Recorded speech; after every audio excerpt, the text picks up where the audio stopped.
Hi எல்லால் வணக்கம். இன்றைக்கி வந்து ஒரு பரபரப்பான நாள். ஏன் அப்படின்றத நான் வீடியோவில் கண்டினியூ பண்ணுறேன். அண்ட் மார்னிங் வந்து தங்கப்புளிக்கு இன்றைக்கி வந்து முருங்கைக்கீரை தான். முருங்கைக்கீரை எப்போவுமே வந்து இந்த மாதிரி பருப்போடு சேர்த்து வேக வைக்கும்போது டேஸ்ட் நல்லாயிருக்கும். அண்ட் கொஞ்சோண்டு புளி போட்டால் நல்லாயிருக்கும்னு எங்கள் அம்மா சொல்லுவாங்க.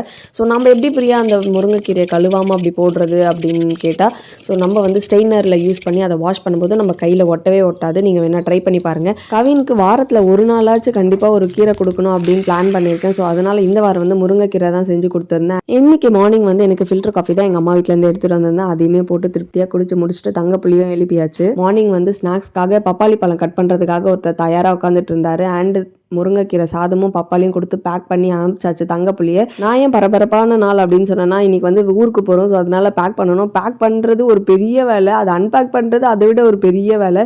ஸோ அதனால தான் ஈவினிங் இந்த சன்செட் அப்போ அந்த ஷேட்ஸ் இருக்குல்ல, பார்க்குறதுக்கே கண்கொள்ளா காட்சி மாதிரி அவ்வளோ அழகாக இருக்கும். எனக்கு பர்சனலி ரொம்பவே பிடிக்கும். ஸோ 3 days லீவு வருது. ஸோ அதனால் வந்து ஊருக்கு கிளம்பியாச்சு. நாங்கள் எங்கே போகிறோம்னா வால்பாறைக்கு. அதுக்கு முன்னாடி இப்போ எங்கே போயிட்டுருக்கோன்னா பொள்ளாச்சிக்கு தான். டைம் வந்து 10:40 ஆயிடுச்சு.